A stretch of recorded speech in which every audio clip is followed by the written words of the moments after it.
Bonjour à tous et bienvenue dans cette nouvelle vidéo en votre compagnie, dans notre format interview, notamment dans la série Parole de conseiller, dans laquelle j'interroge régulièrement des conseillers immobiliers un peu partout sur le territoire qui ont des particularités, des parcours intéressants, inspirants, pour essayer toujours de vous apporter plus de valeur. Avant qu'on attaque avec René, je vous rappelle que vous pouvez télécharger mon guide, ma stratégie en 8 étapes pour générer un flux constant de prospects vendeurs et dont le lien se trouve quelque part autour de cette vidéo. Aujourd'hui, j'ai la chance d'être avec René Mendes, qui va se présenter à vous, qui travaille d'une manière un petit peu particulière. Je pense que ça peut être intéressant de savoir qu'il y a, comme je dis toujours, autant de manières de faire ce métier qu'il y a de conseiller immobilier. René a une manière particulière de travailler. Il va nous la présenter aujourd'hui et puis on va échanger là-dessus. Salut René. Salut Sébastien, merci beaucoup de m'interviewer en tout cas sur ta chaîne, ça fait plaisir. Et bonjour à tous, donc je suis René Mendes, comme l'a mentionné Sébastien. René, est-ce que tu peux nous expliquer un petit peu ton parcours professionnel jusqu'à présent et notamment dans l'immobilier ces dernières années? Oui, tout à fait. Alors, bien, il faut savoir que moi, j'étais pas issu de l'immobilier à la base. J'étais conseiller clientèle dans un grand groupe bancaire.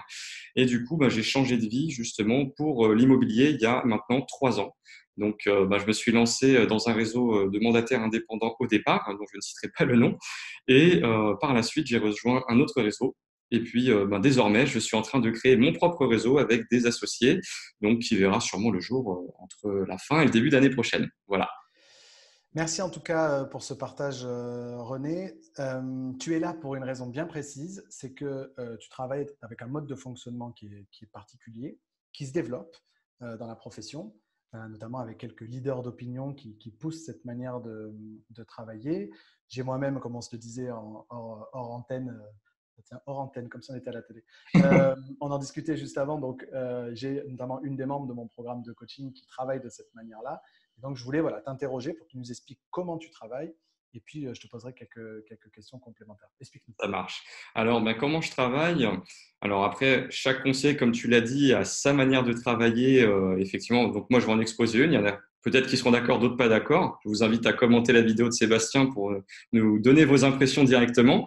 Donc, moi, il faut savoir que je fais tout en 2, voire 3 rendez-vous pour la simple et bonne raison que déjà, le premier rendez-vous pour moi, ça permet vraiment de découvrir quels sont les besoins du client et de créer une relation avec lui. C'est très, très important aujourd'hui qu'il y ait ce côté humain.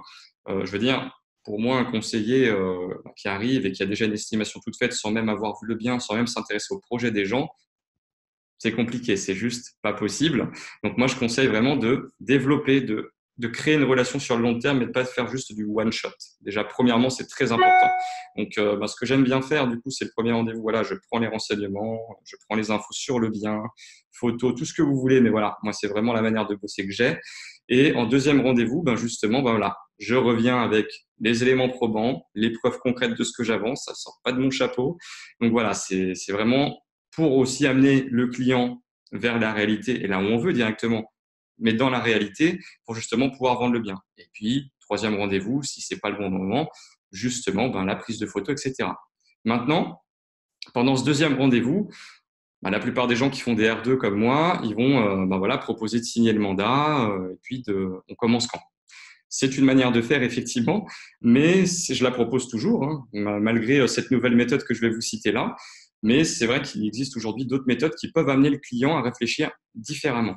Donc, on va parler notamment de la prestation de services en immobilier que chacun d'entre nous peut faire concrètement.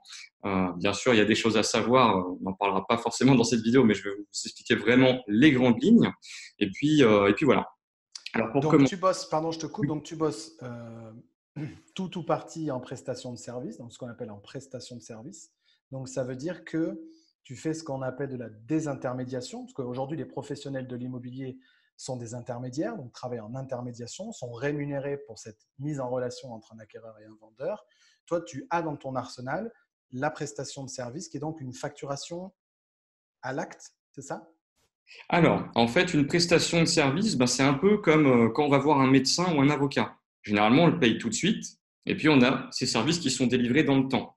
Eh bien, en fait, la prestation de service en immobilier, c'est un peu la même chose. C'est-à-dire que je vais proposer donc aux particuliers soit de les coacher, soit de leur donner des vidéos explicatives ou bien même de les accompagner eux, c'est-à-dire de manière physique, hein, ceux qui sont proches de chez moi, bien entendu, ou de manière vidéo, justement afin de pouvoir leur donner les clés, c'est-à-dire vraiment les méthodes qui vont leur permettre de vendre ou d'estimer par exemple correctement un bien comme un vrai professionnel de l'immobilier sait le faire. De cette manière-là, ils vont acquérir en fait des compétences, ils vont grandir en fait et ils pourront savoir même après la revente de leur maison par exemple si l'appartement qu'ils achètent derrière ou la maison, elle est au bon prix ou comment la négocier. La partie négociation, bien évidemment, fait partie des prestations. Je leur apprends comment faire des bonnes visites, comment mener une négociation et puis avoir quelque part cette force par rapport à l'acquéreur qui en a une, notamment s'il voit qu'il y a des défauts sur le bien, s'il a fait des visites avec Pierre, avec c'est Jacques qui a le mandat. Enfin voilà, il y a vraiment beaucoup de choses à prendre en compte, mais effectivement, les prestations de service vont se payer tout de suite. Mais moi, dans mon contrat, je spécifie par contre que j'accompagne jusqu'à ce que la vente soit effectuée, bien évidemment. Alors, désintermédiation, on va notamment parler de ce terme parce qu'il a toute son importance, effectivement, dans la prestation de service. On n'est pas intermédiaire, c'est-à-dire qu'on ne peut pas se positionner en tant qu'intermédiaire. Donc, du coup, nous n'avons pas le droit de faire les visites. Même si on est conseiller immobilier ou agent immobilier en parallèle, c'est soit on a une casquette, soit on a l'autre, mais on n'a pas les deux micmaqués. Parce que sinon, au niveau de la loi Guest, ce n'est pas possible. Ok, donc ça c'est important à Hyper préciser, important. c'est que donc soit on est obligé, j'allais dire, de se positionner en tant que professionnel en prestation de service ou en intermédiation, mais donc ça c'est très clair, mais ce que tu fais, c'est que tu as les deux possibilités en amont de la relation client qui C'est du coup ça. sont supportées par deux entités différentes. C'est ça. En fait, j'ai deux sociétés. Donc, une pour mon activité d'agent immobilier indépendant, parce que j'ai demandé la carte T depuis peu, donc je suis en train de la recevoir. Et l'autre en tant que prestataire de services en immobilier, vente de conseils et de services. Donc, c'est deux activités différentes et donc deux structures différentes. Très C'est bien, très au moins c'est important clair. parce que sur la même, ça serait un peu compliqué. On pourrait dire, bah ouais, mais il y a une activité qui fait concurrence à l'autre dans la même activité. C'est pas vraiment cohérent quelque part. Néanmoins, voilà, on peut avoir deux structures différentes pour faire cette activité-là. Très bien. Donc, moi, c'est quelque chose que je propose. C'est-à-dire que quand je parle des différents types de mandats, parce que moi, je monte toujours un PowerPoint pour mes R1 et un pour mes R2, et du coup, quand je leur présente justement ces différents types de mandats, donc les trois, mandat simple, mandat semi-exclu, mandat exclu, et je leur dis, et également, vous avez la possibilité, si vous le souhaitez, d'un modèle différent. Et donc là, je leur parle du coaching en immobilier et de la prestation de services immobiliers. Et donc, j'ai un package évidemment de prestations de services qui en englobe une grande partie, voire toutes, et des prestations de services à l'unité, telles que par exemple la prise de photos ou apprendre comment maîtriser la partie négo. Voilà, j'ai tout décomposé et j'ai tout fait dans un méga pack, entre guillemets, de formation ou d'accompagnement. Donc, les gens ont vraiment le choix, en fait. Je leur laisse vraiment cette possibilité-là de choisir soit le mandat, et là j'ai ma casquette d'agent immobilier, soit le coach immobilier, et là j'enfile ma casquette de coach. Voilà, tout simplement. Et du coup, pour que ce soit bien clair pour tout le monde, quelles sont les prestations justement que tu découpes, quelles sont les prestations à l'unité qu'un vendeur peut acheter en fait? Alors, ça peut être la prise de photos D'accord. immobilier, si on sait les faire, parce que bon, sinon ça n'a que très peu d'intérêt. Si on fait des photos smartphone, on ne va pas aller vendre ça à un client. Il faut vraiment avoir du matos de qualité, un trépied. Enfin voilà, pour ceux qui savent faire des belles photos, ça vous parlera. Mais en tout cas, voilà, il y a les photos, il y a apprendre à faire de belles visites. Okay. C'est hyper important parce qu'il y a des choses à dire et à ne pas dire. Apprendre à gérer la partie négociation. Comment faire une belle estimation, une bonne estimation d'un bien, quel qu'il soit, n'importe quel secteur. Ça veut dire qu'ils estiment eux-mêmes? Alors, moi, en fait, je leur apprends, c'est-à-dire en coaching, au lieu de faire l'estimation dans mon coin et de revenir 48 heures après, comme je fais en mandat, je leur dis, écoutez, on se revoit dans 48 heures et on va faire l'estimation ensemble. Bien sûr, moi, je fais quand même une préestimation en amont, je prends les documents là où il faut les trouver, mais je leur dis où je les trouve. Et en direct, on regarde effectivement où est-ce qu'on peut trouver telle donnée, comment l'interpréter surtout, c'est très important. Et donc, ça va leur apprendre à faire des estimations. Ça peut aussi servir aux acquéreurs, c'est pas que pour les vendeurs. Là, je parle du package global, ça englobe vendeurs et acquéreurs, apprendre à faire une estimation. Mais pour les vendeurs, je pense que c'est quand même essentiel de savoir faire une estime, parce que je vais leur apprendre à estimer leurs biens et je vais leur apprendre à être objectif avec leurs biens et avec la réalité, chose qu'un client vendeur a quand même du mal à faire. Et c'est vrai que c'est pour ça qu'il y a beaucoup de conseillers, je pense, qui ont du mal à prendre des biens au prix ou en exclu, parce que justement, ils ne savent pas présenter les choses correctement. Oui, puis c'est une question de posture. C'est que C'est moi, je ça. préconise beaucoup, enfin, il faut absolument que les conseillers immobiliers sortent du face-à-face pour aller vers le côte-à-côte. Et en fait, ce que tu propose là en prestation devrait être de toute façon faire partie de l'arsenal de tout conseiller immobilier, c'est de co-construire. Hein. Il me semble que j'ai même un module dans ma formation qui s'appelle co-construire le prix. C'est vraiment Ouais, co-construire avec le client la construction du prix qui est d'autant plus acceptée qu'elle est faite avec pédagogie et main dans la main avec le client. C'est clair. tout OK. à fait. Tout à OK. fait, c'est super important. Donc, photo, coaching visite, coaching estimation, d'autres choses. La rédaction de l'annonce. Oui, la rédaction de l'annonce, effectivement, je leur apprends aussi à faire les photos. Moi, je peux les faire moi-même, bien sûr, mais je peux aussi leur apprendre à les faire, les belles photos. Où est-ce qu'il faut se mettre, à quelle hauteur, euh, quel appareil utiliser, quel angle utiliser aussi, quel grand angle, quel objectif pardon, utiliser. C'est hyper important. Il y a vraiment des techniques à respecter dans l'immobilier si on veut des photos cohérentes et pas de 3 km avec un fiche eye comme peut le faire une GoPro. Ça, pour moi, les gars, ceux qui mettent des fiches eye, arrêtez tout de suite parce que franchement, c'est pas vendeur. Donc, photo, coaching, etc. D'autres prestations. Oui, La négociation, tu disais. la négociation, bah, c'est une partie importante. Ça, c'est vraiment un module qui existe aussi en vidéo, mais pour les gens qui ont besoin, soit je peux les coacher via Zoom, hein, comme on est en train de le faire là, ou alors en face à face s'ils sont à côté de chez moi. OK. Et oui, c'est quand même des parties importantes.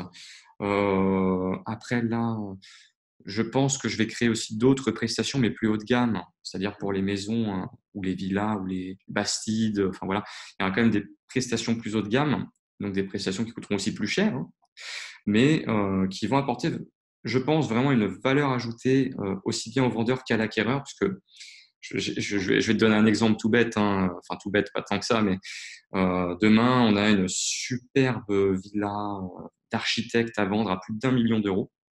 On est quand même sur un gros budget. Je pense que il y en a qui trouveront que ça fait bling bling, mais si on invite les acquéreurs à manger dans le salon avec un cuisinier étoilé, ça peut changer la donne, sachant que 80% des grandes décisions se prennent à table. Voilà, c'est un aperçu. Très bien. Donc, en tout cas, on a compris le principe. Donc, mandat classique ou vente de prestation de service. Si C'est c'est ça. de la vente de prestation de service, le paiement se fait à la prestation, immédiatement ou quasi immédiatement, donc plus 3 mois plus tard. Un des enjeux du coût de la prestation de service, c'est de ne pas avoir les décalages de trésorerie qu'on peut avoir avec un mandat classique. C'est ça. Mais on gagne moins. Alors, justement, j'y viens parce que c'est une question forcément que tout le monde va se poser. C'est que du coup, et encore une fois, pour redonner du contexte, la désintermédiation ou la vente de prestations de services, c'est un truc que j'avais proposé au réseau dans lequel je travaillais il y a peut-être 6 ans déjà, parce que je trouvais que c'était, du point de vue de la liberté des clients, du point de vue notamment des gains de part de marché sur le particulier, parce que je pense que la désintermédiation, il y a aussi cet enjeu-là, c'est que ce n'est pas forcément fait pour se cannibaliser l'activité classique, mais peut-être pour aller grappiller des parts de marché sur le particulier avec des budgets moindres ou avec des choses qui sont un peu plus sur mesure. Mais la question que les conseillers doivent se poser, c'est que du coup, si on facture moins, est-ce que ça ne nécessite pas du coup de faire plus de volume? Et quand on sait que les conseillers immobiliers ont déjà, pour certains, du mal à générer des rendez-vous vendeurs, rentrer des mandats, notamment exclusifs, du coup, est-ce que la marche n'est pas grande de se dire bah, il faut en plus que je convainque plus de vendeurs finalement? Alors, oui et non. C'est-à-dire que pour l'expérimenter depuis quelques mois déjà, il faut savoir qu'en fait, les gens ils vont adhérer soit à un discours, soit à l'autre. Mais le fait qu'on propose justement cette panoplie de services, ils vont se dire, bah ouais, mais lui, il fait ça, les autres, ils ne le font pas. Et justement, quand on est là où les gens ne se positionnent pas, ben les gens, même s'ils ne choisissent pas la solution des prestations de services, parce que je vais quand même avouer une chose, c'est que 80%, enfin 90% même des biens que je vends, c'est en mandat. 10%, c'est le complément, c'est les prestations de services aujourd'hui. Mais ça permet quand même de faire du chiffre d'affaires que je n'aurais pas fait si je ne proposais pas justement le fait de fonctionner en prestation de services. Alors, pour être honnête avec toi, mon pack le plus cher en prestation de service, il est à 3 000 euros TTC. Donc, il y en a qui vont se dire, bah ouais, mais c'est pas beaucoup. C'est sûr, si on part sur une maison à 1 million d'euros, c'est pas beaucoup. Ceci dit, ce pack-là, je le propose jusqu'à un certain montant. C'est-à-dire, vu que j'ai pas encore créé le pack et les prestations pour ce type de maison-là, dont j'ai donné l'aperçu tout à l'heure, euh, je le propose pas. C'est-à-dire que s'il y a des gens qui pourraient m'appeler pour me dire, voilà, la prestation de service m'intéresse, vu que je mets pas les prix sur mon site internet, ils connaissent pas le prix. Je leur dis, écoutez, pour l'instant, j'ai pas encore une solution adaptée à vous proposer, mais ça viendra bientôt. C'est pas un truc que je vais faire au pifomètre où je leur propose 5 000 ou 10 000 euros. Non. C'est vraiment quelque chose que j'étudie en amont et que je leur proposerai le moment venu. Pour l'instant, euh, pour les biens où j'ai 3 000 euros en prestation, j'ai été jusqu'à 350 000 euros. Bon, Ok. Donc, ce que tu veux dire par là, c'est que les cas où tu vends la prestation de service, tu ressens plutôt que ce sont des clients que de toute façon tu aurais perdu d'une certaine manière, qui oui, n'auraient oui, pas oui. rentré en mandat pour plein de raisons. Donc, c'est de l'additionnel et non pas du moins par rapport à ce que tu aurais pu vendre si tu n'avais que des mandats à ta disposition. C'est de l'additionnel. Il faut se dire que c'est vraiment la carte joker quelque part, parce que la plupart des gens, il ne faut pas se leurrer, ils ne vont pas avoir envie de vendre leurs biens par eux-mêmes, ils ont envie d'une solution clé en main, entre guillemets, où ils n'ont pas à faire les visites non plus. Alors, j'ai pensé à pallier à ce manque, entre guillemets, parce que je sais qu'il y a une société qui propose justement des agents de visite, entre guillemets, qui peuvent faire la visite à notre place. C'est très bien, mais ça coûte quand même de l'argent. Donc, ça fait diminuer un peu le rendement de la prestation de service, mais ça existe. Mais voilà, Du, c'est… du- du coup, pour avoir échangé du coup avec cette autre personne qui travaille aussi en prestation de service que je connais, elle disait que finalement, le fait de décomposer l'ensemble des actions du conseiller immobilier, de leur mettre une valeur financière en face de chacune d'entre elles, finalement valoriser tellement le travail du conseiller immobilier et donner tellement à voir l'ensemble des tâches qu'il y a à accomplir que ça ne faisait que renforcer le fait que les gens devaient prendre un mandat et notamment un mandat exclusif. Oui, et ça, justement, j'allais en venir sur cette partie-là. Ça tombe bien qu'on va pouvoir rebondir là-dessus. C'est que, en fait, le fait de proposer les prestations m'a permis, alors je prenais déjà beaucoup d'exclus, hein, mais m'a permis de faciliter encore plus la prise d'exclusivité. Parce qu'effectivement, comme tu dis, mettre une valeur sur chaque tâche du conseiller immobilier, on déstructure l'activité du conseiller immobilier quelque part. Eh bien, ça fait prendre conscience aux gens que, ah ouais, mais quand même, ça, c'est du boulot. Ah, quand même, ouais, il y a ça à faire. Ah ouais, puis ça, j'y avais pas pensé. En fait, c'est un peu comme l'organisation d'un mariage. On pense pas à toutes les tâches. Il y en a qui font appel à un wedding planner. Bah, nous, c'est un peu pareil dans l'immobilier. C'est un métier. Et là, les gens, en fait, quand on leur présente les prestations, ils se rendent vraiment compte que c'est un métier et que peut-être, effectivement, ils ne peuvent pas le faire seuls. Mais ils se disent, ah ouais, mais il a l'air d'en connaître tellement plus qu'il en dit. Et là, il y a ce principe de réciprocité qui s'active que tu connais bien. Et au final, les gens nous donnent plus facilement de l'exclu, beaucoup plus. Et au final, il y en a aussi, il y a une autre raison qui pousse les gens à prendre un mandat plutôt que des prestations de service aussi, c'est que il y en a qui n'ont pas l'argent tout de suite. Parce que vu qu'ils doivent payer la prestation 3 000 € tout de suite, par exemple, s'ils prennent tout le package complet, ça fait quand même un budget qu'on n'a pas forcément de côté. Tandis que le mandat, il est payé qu'à la fin. Alors moi, je leur dis, et je suis le premier à leur dire, oui, mais là, vous payez, entre guillemets, que 3 000 € plutôt que 12 000. Je dis n'importe quoi. Ils disent, ben oui, mais monsieur Mendez, je ne peux pas à l'heure actuelle parce que je n'ai pas les moyens. Donc, je le comprends et puis on part en mandat classique. Ouais, je dirais que ça m'arrange, j'ai plus à y gagner. Mais au moins, on leur propose un service complémentaire. Pour moi, c'est vraiment complémentaire à l'heure actuelle. Si un jour ça vient à se démocratiser et que tout le monde fonctionne comme ça, moi, je l'ai déjà dans ma gamme de services que je propose, donc je pourrais facilement m'adapter. Par contre, ceux qui ne le proposent pas aujourd'hui, vous allez avoir du retard, les gars. Donc, ce que tu dis, c'est parce que toutes les décisions se prennent par effet de contraste. Et du coup, là où ça devient cool dans ton cas, dans ce que tu dis, c'est qu'au lieu d'avoir un effet de contraste entre un mandat simple et un mandat exclusif, par exemple, on a Mhm. un effet de contraste entre de la prestation de service et du mandat exclusif. Et que du coup, on est un peu gagnant à tous les coups d'une certaine manière. Si on considère qu'en mandat simple, on est perdant, pour ceux qui en douteraient encore, mais c'est un peu le cas quand même. C'est exactement ça. Et puis, j'irai même plus loin, c'est que dans mes différents types de mandats, déjà, rien que pour parler d'eux, je propose certains services en mandat exclusif que je ne propose pas en semi-exclusivité ni en mandat simple. Le but est de tendre plus facilement vers l'exclusivité et la Presta, effectivement, me permet d'y accéder plus aisément.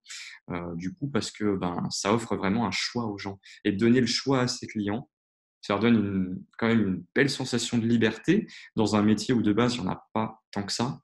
Donc, c'est que du plus. C'est que du plus. Et puis, moi, je peux le dire parce que j'ai changé de secteur, donc encore plus parce que là, je dois recréer tout mon réseau depuis déjà 3 mois. Euh, c'est positif. C'est positif. Pour l'instant, je n'ai pas vendu de prestation de service depuis que je suis ici. Par contre, j'ai pris beaucoup de mandats.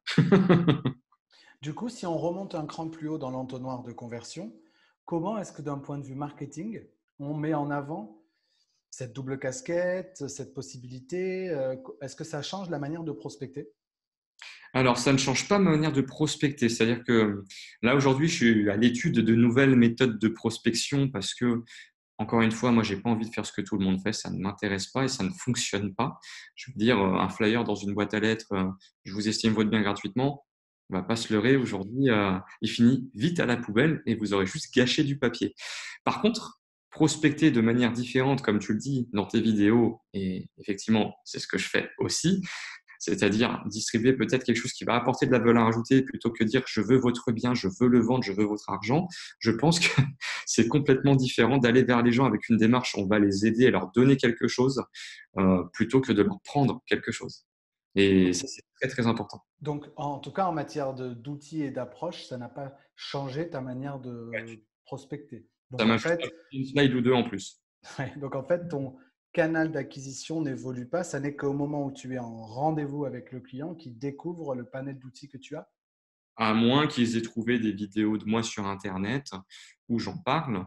Et effectivement, là, c'est différent. Mais sinon, la plupart du temps, vu que bah, j'ai pas encore cette notoriété de, de dire voilà, j'ai 500 visiteurs sur chacune de mes vidéos, j'en suis pas encore là. Effectivement, ça va être surtout en face à face.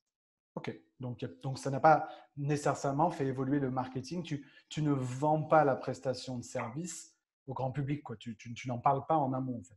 Non, non, j'en parle vraiment que lors des rendez-vous. C'est-à-dire que je vais pas distribuer demain des prospectus pour dire je vends de la prestation de service. Clairement pas. On a Je bien vais pas. compris que ce n'était pas forcément dans ton intérêt. Voilà, c'est pas dans mon intérêt. Je vais pas me tirer une balle dans le pied. Par contre, je trouve que c'est un excellent complément à l'heure actuelle. Super, René. Est-ce que tu as des choses que tu voulais rajouter sur ta manière de travailler? Est-ce qu'il y a des choses qu'on n'a pas forcément abordées ou un conseil que tu voudrais donner aux conseillers qui nous écoutent? Bah, un conseil, bah, je vous en ai donné pas mal dans cette vidéo, mais effectivement, je pense qu'il faut vraiment prospecter et travailler aussi de manière différente et apporter une plus-value aux gens. Leur faire vraiment comprendre que vous êtes là pour les aider et non pas pour les enfoncer, parce qu'on va pas se mentir, quand vous arrivez en rendez-vous en R1 avec une estimation déjà faite et vous leur dites finalement, bon, laissez tomber l'estimation, vous en voulez combien, vous rajoutez votre com, ça n'a pas d'intérêt. Aucun. Et là, vous Ouais, vendrez. c'est rendre service à personne. Voilà, c'est rendre service à personne et surtout pas à vous-même. Et le but, c'est de vous rendre service aussi à vous parce que vous faites un métier pour gagner votre vie. Donc, soyez honnête. Soyez honnête, c'est mon meilleur conseil. Moi, c'est ce que je fais. Je suis toujours honnête avec mes clients. Alors, des fois, ça passe pas parce qu'ils se disent, ouais, il est complètement allumé. Ils sont avec 3 agences. Là, Monsieur Mendes, il vient, il me dit un prix inférieur de 30 000 euros. Ben oui, mais au final, qui c'est qui a viré les 3 agences et qui prend l'exclu? Voilà, c'est hyper important d'avoir cette posture-là et d'avoir confiance en vous et de vous dire vraiment que, ben ouais, mais la réalité, c'est ça. Il n'est pas du tout dedans. Ça fait 6 mois, il a 3 agences. Mais il faut pas hésiter à lui dire que c'est pas la bonne méthode et lui faire comprendre. Donc, moi, je fais des PowerPoint et c'est très schématisé. De cette manière-là, il regarde et ils écoutent en même temps. Donc, on travaille plusieurs sens à la fois. Et je trouve que c'est une bonne méthode parce que pour moi, elle fonctionne en tout cas. À vous de la tester.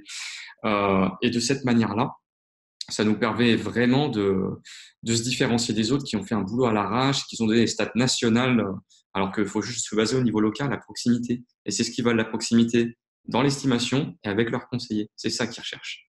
Expert d'hyper-proximité qui génère confiance et professionnalisme. Exactement. Merci beaucoup, en tout cas, René, pour ce moment de partage. Si vous voulez aller jeter un œil à ce que fait René, il y a des vidéos qui tournent. Il y en a sur YouTube, si je ne dis pas de bêtises. Exactement. On te trouve sur René Mendez, à ton nom. Alors, la chaîne YouTube, c'est Mendez Conseil IMO. OK. Et sur Facebook, vous pouvez m'ajouter, c'est que du pro, de toute façon, j'ai pas de perso. Donc c'est René Mendez. Et puis j'ai également une page qui s'appelle Immobilier Salon de Provence et ses alentours René Mendez, sur laquelle je vais notamment publier de nombreuses vidéos pour aider les particuliers et leur donner des clés. Et donc, je pense que ça pourra même servir aux conseillers immobiliers. Donc, n'hésitez pas à me suivre parce qu'on a beaucoup à apprendre sur ce métier. On en apprend tous les jours, et moi le premier. Et c'est vraiment, bah voilà, je vais vous présenter la vie de la ville. Pour ceux qui sont de salon et qui regarderaient cette vidéo ou des alentours, la vie de la ville, vos commerçants, vous ne les connaissez pas forcément, ben, je vais vous les présenter. Et aussi vous donner beaucoup de clés, beaucoup d'astuces qui pourront vous aider à mettre votre bien en vente. Et puis si vous n'y arrivez pas, ben, vous aurez mon numéro, il est sur ma page. Super. Merci beaucoup en tout cas, René. Si cette vidéo vous a plu, bien sûr, vous la likez. Mettez-nous des commentaires pour qu'avec René, on participe, on continue à participer à la conversation. S'il y a des choses sur lesquelles vous vous interrogez, posez-nous toutes les questions en commentaire. S'il y a des gens à qui ça peut être utile, vous leur partagez cette vidéo. Et puis ensuite, vous vous abonnez en étant certain de cliquer sur la cloche pour être certain d'être notifié dès que je publierai de nouvelles vidéos. Merci encore une fois d'avoir été avec nous. Merci beaucoup, René. Je te souhaite à toi une belle fin de journée et à tous ceux qui nous ont écoutés. Ben, merci. Et puis, merci à toi, Sébastien, surtout de m'avoir invité sur ta chaîne pour avoir cette petite interview. Et puis, bonne chance à tous les conseillers. Et franchement, lâchez jamais rien parce que c'est un beau métier. Donc, même si on en a beaucoup à apprendre et on en aura toujours beaucoup à apprendre, il faut continuer. Il faut jamais rien lâcher, toujours se remettre en question. Et puis, ben, passez tous une très belle journée. Puis, peut-être à une prochaine dans une autre interview. Merci beaucoup René. Et Merci. encore une fois, merci à tous. Passez une très très belle fin de journée, une belle semaine. Et souvenez-vous toujours que l'immobilier est plus près du cœur que de la tête. Ciao, ciao.